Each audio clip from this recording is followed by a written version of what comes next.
Okay, this is going to be a little primer in case you want to check out Classic Traveler. If you go on Ttrpg and you search for Classic Traveler, you may find this as being one of the top products, the hottest products, I should say, for Classic Traveler. This is the Traveler book, and I'm not going to really go into extreme detail on this. I'm just going to kind of explain what it's like to say, okay, I've heard of Traveler. It's, it's renowned, it's historic, it's beloved. There's tons of products out there. There's multiple editions of it. But I want to play the first game. I want to play Classic Traveler, and I see this on Ttrpg, where they've got print on demand, and of course I'll have a link in the description. I want to check out Classic Traveler because I'm a grognard, and I want to try out one of the original versions of the game. That's what I did.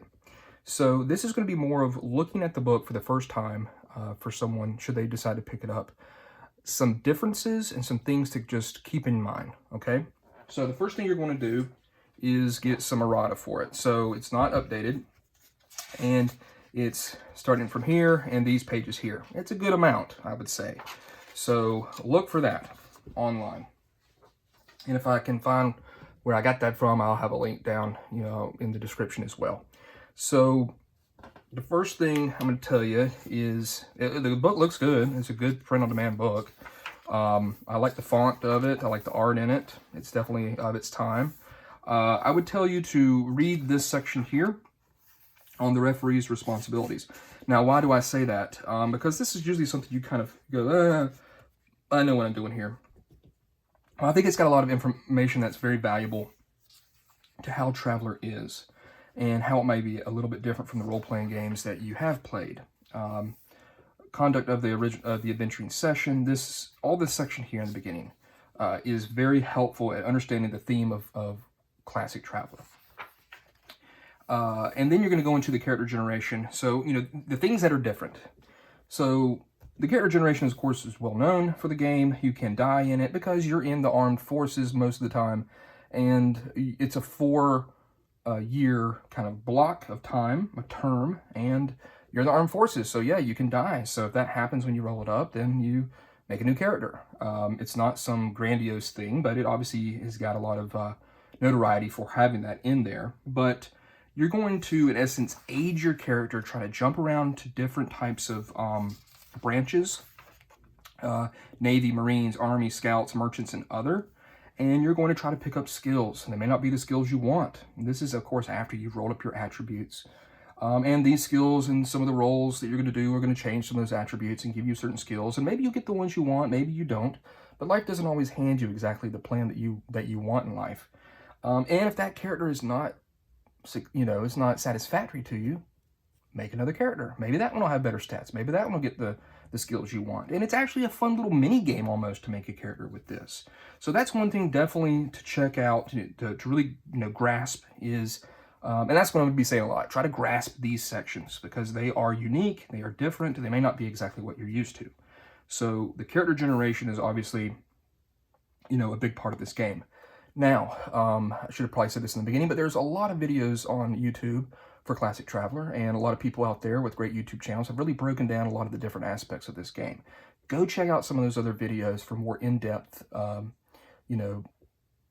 view and explanation of some of these sections.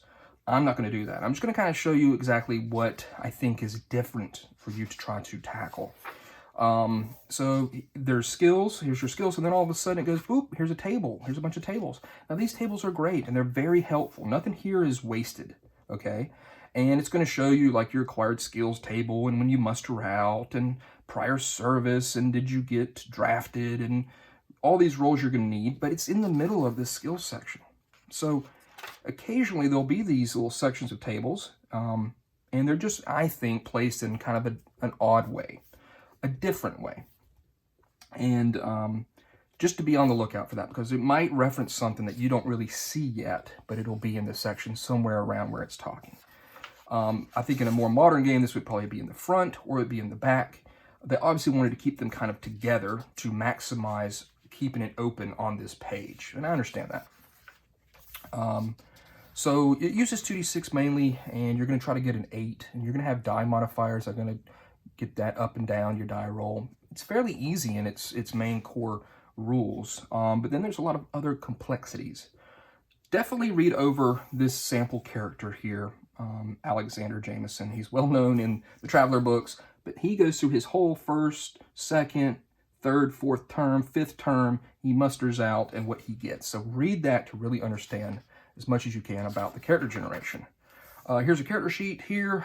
There's some better character sheets online. Go check those out as well. Search for Classic Traveler character sheet, and you'll find some that look like this, but they've got more better, more coherent information on them. Personal combat. Very interesting take on combat. Combat is simultaneous. There is no initiative. You just get surprise or not.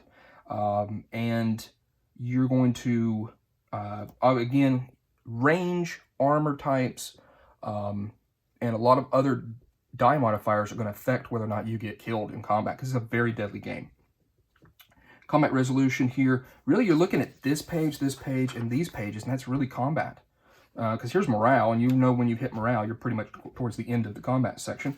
But it's going to show you everything you need to help you hopefully get one over on that bad guy. Wounds are very different in way that it kind of erodes down your 3 physical stats, strength, and dexterity, and endurance.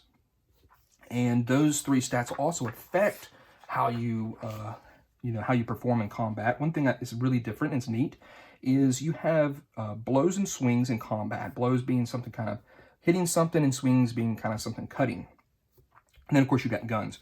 Well, with endurance, your blows and swings, you're going to be at kind of max combat proficiency until you run up in endurance points. Like you have as many normal swings or blows as you do endurance. So there's not going down. You just have to keep track of it. And once you're out of that kind of other pool of endurance, you're going to go to weakened swings, and that's going to affect and give you a die modifier. So it's something that's kind of neat to kind of represent being tired in combat. And I think that's something that's obviously different. The wound section is also different too, the way that it destroys kind of those, gets you down to 0 in those 3 stats, physical stats, and you either get minorly wounded, knocked out, or dead whenever you get 3 of those down to 0.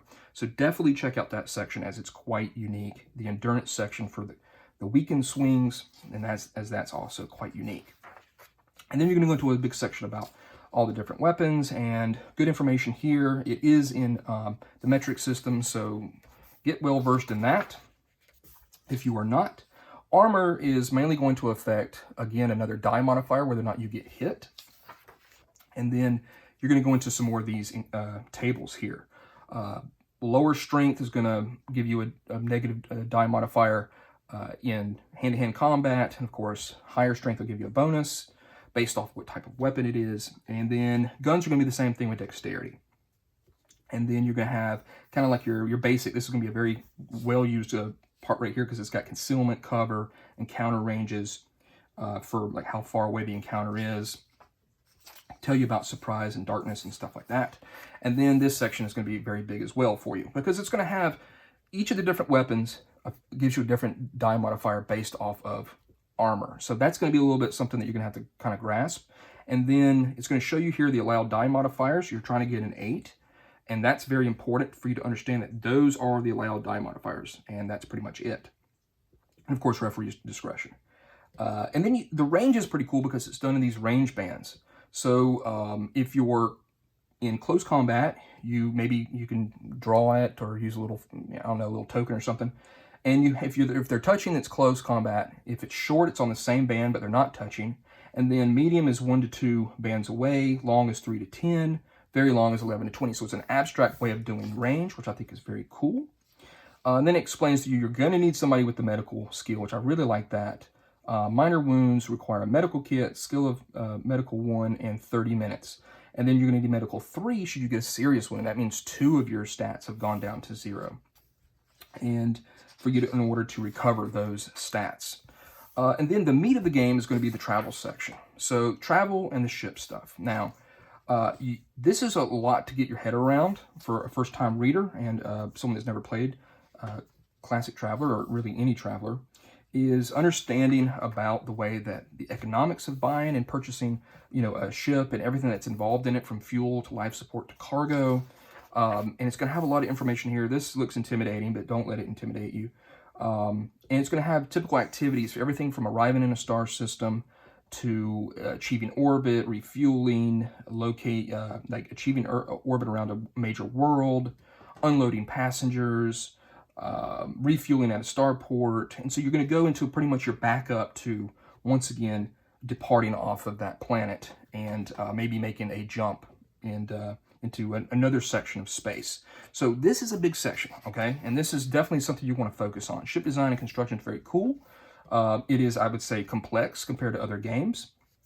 But it's going to, on a basis of tonnage, it's going to allow you to really make your own ship and put whatever you want in that ship based off of the drive, the size of the hull and the tonnage, what computer you have, what drives you have between your jump drive, your maneuver drive, and your power plant. So, you know, tonnage is really going to affect how much a certain type of power plant or drive can, you know, make your ship jump through space or maneuver well in space. And so you have to take that all into effect. And it has this Starship Design checklist here, which is very helpful, obviously. So this is one of the best sections. This is what makes Traveler right in here. Here's some of the standard ship designs. The little bit of this little black, and it kind of eats away some of the, I know there was more stars in the original, but you're going to see like the Scout Courier and the Free Traitor. These are very well-known designs, and probably some of the first ships that you'll be using in your game. So read those over. Really try to grasp that section. And then you're going to have some other kind of like character sheets for your ship and your ship's computer, because you're going to have to switch in and out different type of computer programs to do certain things in the on the ship. And here's the section on computers. So definitely read that. Now, space combat. Now, this uses a vector system, and I'm going to say it right now, this is complex. And I feel, and there's some other YouTube videos and people out there that believe that this isn't exactly role-playing. It becomes pretty much like a miniature game. I would tell you to hand wave as much as you can. Try to do the game turn sequence for combat. Really make skill rolls and stuff, but don't bog yourself down in the beginning trying to understand these vectors. If you can do it, great. If you don't mind it just kind of being a ship versus a ship and the pilot making a roll, the referee making a roll for the enemy, and everybody else, I guess, just twiddling their thumbs. If everybody's cool with that, then grasp it as much as you can. But it is challenging, and it may not work for every group. And then you're going to have a section here on like the world, planetary templates, standard worlds. It's going to go right into this, and this is great because it's going to really explain to you about world creation. You're going to have a lot of stuff that you can roll up to create your own worlds, the government, the law level, the population, the size, starport types, everything you need here to make your own worlds. So obviously, again, another great section. Technological levels, we're like at 7.5, it says. I don't think we've ever really gotten past that. I mean, if I look at 8, we don't have laser carbines, so or back suits. I mean, I guess we kind of do, but no, we don't. We're still kind of at 7.5. Kind of stuck. And then here's your subsector map, and it's a great part of the classic Traveler game. Animal encounters, that doesn't give you example animals. You're going to pretty much, like most of the stuff in this game, you're going to create your own animals based off of their types, herbivores and omnivores and carnivores, scavengers, and how they get their prey and how they eat and how they react to combat. So you're going to create all those based off if they're a pouncer, a chaser, are they a grazer if they're an herbivore.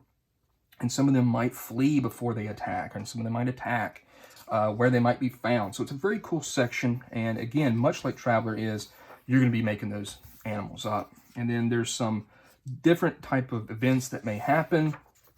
You've got your encounters and patrons, pretty much fleshing out a lot of the different starports and stuff like that you're going to go to. Experience is interesting because it's going to pretty much take you 4 years to learn anything in the game. You don't get experience points. You're going to have to pretty much try to spend your time learning stuff through education, weapons expertise, and normal skill improvement, as well as physical fitness, and if you want to raise up your physical characteristics.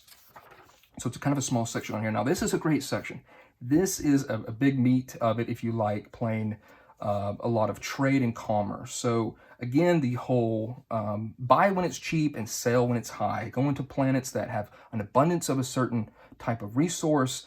If you want to buy that stuff, put it in your ship, take it to a planet where they don't have a lot of it, and then sell that for a profit. If you like the economics of a lot of video games that are out there that reproduce this, Traveler did it back then, and here it is, selling it for a high profit. and it's a great section. Drugs, gotta have those, equipment, all these are fairly basic. You got vehicles. Psionics is something, so here we've got a table, but we don't actually have psionics, but there it is. Psionics is interesting. It can be an optional thing for your game, and it's not something that you immediately have. It's something you have to search for, and if you don't find it, you don't believe it exists. So if you do find it, it's something that is frowned upon by civilization, and it's something to be kind of hidden between, amongst the populace. But you can get different types of psionics if your body, your character has those in them, and you'll find out whenever you look at this section about how to kind of get those out of your character. But some cool stuff: clairvoyance, telekinesis, awareness, teleportation, and it's pretty cool. It's a neat section. It's a section I kind of read last, but I really enjoyed it. So basic traveler activities, what you're going to be doing, how's the referee going to be setting up their campaign, and then it's going to go into some sections of kind of like a little bit of small stories, get you started, and then it's going to have some actual adventures like shadows, and this was added to the Traveler book. And then there's Exit Visa, or Visa, I'm not sure. Visa, I think. Exit Visa. And these are cool adventures here to get you started. And then in the back, it's going to have a little bit of some setting information for you to help you along the way. Explain about subsectors within a sector, and this is very cool at creating a subsector, knowing about the different type of planets that you can roll up. Is there a gas giant? What type world is there? Is there water? Is there no water? Is there an asteroid belt? Different type of bases. Is it a red zone where you're not supposed to go to that sector? And a lot of that's going to factor in with the trade and commerce section as well. But it's going to help you that each one of these little hexes is a parsec, and you can take a jump and jump between these different hexes, and there's tons of sectors and subsectors in Traveler. And then the library data is a little bit like an encyclopedia. And that's really about it for the game. So there is some pre-generated characters to help you along some way, and a couple of turds for you to try to beat up that you may run afoul of, and then some animal encounters, and then some more, just telling you about some more books. So, really, if I was to break it down, I'm not an expert at this game. Go check out other YouTube channels. Search for stuff online to help you. We've had decades and decades of classic Traveler stuff to look at. But know that you should possibly think about maybe role-playing the spaceship, the space combat. Really grasp the character generation because it's fun. It's like its own little mini game. Psionics can be optional for you, but they are very neat. Don't kind of, foo-foo those. But if you really want to grasp what Traveler's about, it's going to be in the starship sections about creating your own ship, really understanding the way that kind of space works, the way that jumps work, going into jump space, and that's going to be probably the more complicated, but the essence of Traveler. So I hope this has been helpful. Like I said, I'm not an expert at it, but if you want to check this game out, and you've always wanted to maybe check it out, you've heard a lot of things about it, check out the link in the description to pick up this book. There's a second, this is Volume 1. Volume 2 is called The Traveler Adventure, and I and many other people have been hounding Mark Miller, who made the game, to put that out on Ttrpg. He responded to me one time and said that he's working on it because I want it in print on demand. I don't want to pay somebody on eBay to get an original copy. I'd rather give the guy who made it, and to help, I'd rather give him the money instead of somebody selling an inflated cost copy of the book. But it's a real big campaign. It's got some other rules in there that's going to help you with kind of like basic rolls if you want to roll against like your strength or dexterity, kind of explaining that. And it's very easy. It's pretty much you roll underneath your stat. It's almost like D&D 2nd edition. But Traveler is a very neat game, and it's one of a long lineage. Many people absolutely love it. It's their favorite game, but it's a hard space game compared to other games, and you're going to have to really kind of invest some time in those sections that are different to pull out what is unique about Traveler. So there it is. I hope this video has been helpful for you. I'm certain there's people out there watching that love Traveler. Please tell me anything you want to know about the game or what you think about this video. I'd love to hear it. It's only going to help me more because I've never ran it. I want to. It's a little bit intimidating, but not too terrible, and it's just a little different. And that's what I think is going to make it so fun, is really taking ownership over the ship that you create, the crew creates, and maybe doing some commerce, maybe doing some adventuring down on some planets and exploring some stuff, maybe shooting an alien or two in the face, and it's going to be a pretty cool game, I think, and it's one that I think that a lot of people should probably just check out at least. Starship Traveler is out there too. I'm sorry, Starship is called Starter Traveler, and it has it's got a couple little changes to make it a little bit easier. You'll find that on Drive-Thru RPG as well. I don't think it's in print version though. So I think a lot of people will probably go for this book and then hit those sections and be like, ooh, man, that's okay. This is going to take a little bit of brain power. It's not going to just walk me through a lot of this stuff. I might have to do it my own. So there it is. I hope this has been helpful. Thanks for watching.